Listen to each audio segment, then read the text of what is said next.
Welcome back to the Gucci Shaman podcast. I'm your host, Brandy, the Gucci Shaman. And today we're talking about grief since I'm feeling a little griefy. Not the kind you read about in books, not the 5 stages, not the inspirational quotes, the real grief. That kind that arrives at 3 in the morning, the kind that sits on your chest super heavy just like a rock, the kind that changes your life forever. A few months ago, I watched my dad die.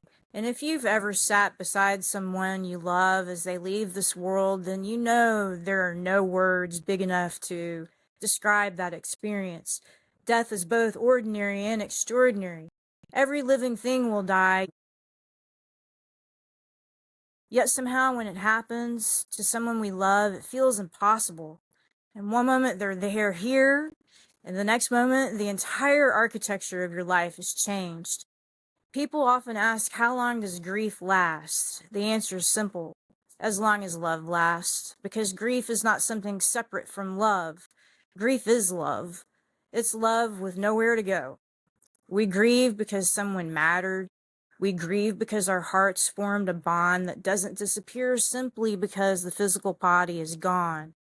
The world wants grief to be linear.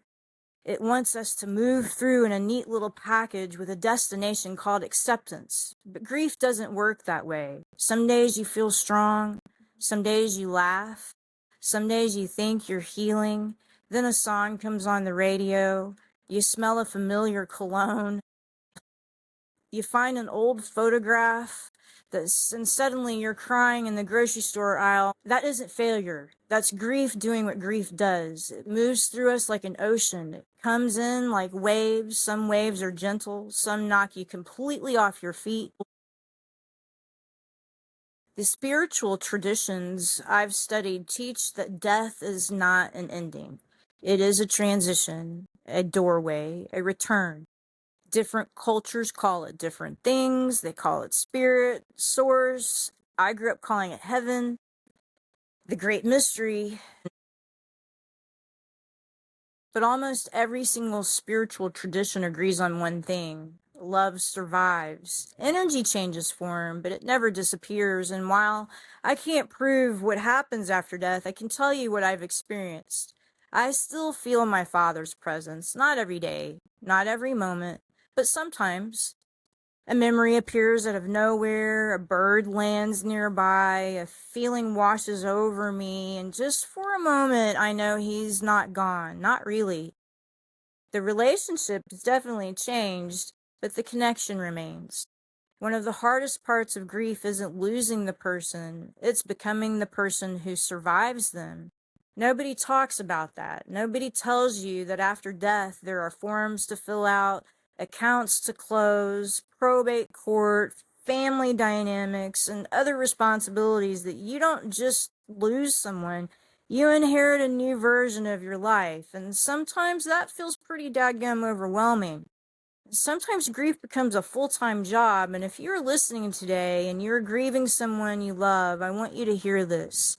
You do not have to be strong all the time. You do not have to rush your healing, and you do not have to pretend you are okay, even if you're not.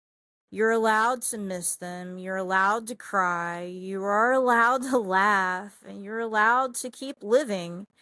One of the greatest myths about grief is that healing means forgetting.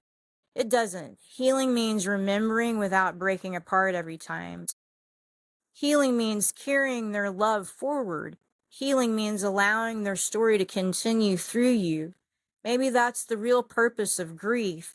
Not to teach us how to let go, but to teach us how to carry love differently. Because eventually something beautiful happens. The sharp edges soften. The tears become memories. The memories become gratitude. And gratitude becomes a bridge between worlds. You realize that death ended a life, but it didn't end a relationship. The people we love leave fingerprints on our souls. Their wisdom remains, their laughter remains, their lessons remain, and in many ways they remain. Before we close today, I'd like you to take a deep breath. Think of someone you've lost. Picture their face.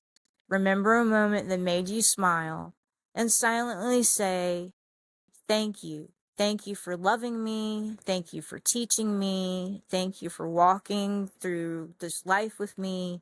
I carry you with me because that is the sacred truth of grief. Love never really leaves, it simply changes form. Thank you for spending this time with me today. If this episode touched your heart, please share it with someone who may need it. Until next time, remember, you are not broken, you are becoming. And even in grief, there is grace. This is the Gucci Shaman. Thank you for listening to this podcast episode. Please give me a like, a follow, and a comment, and I look forward to seeing you next time.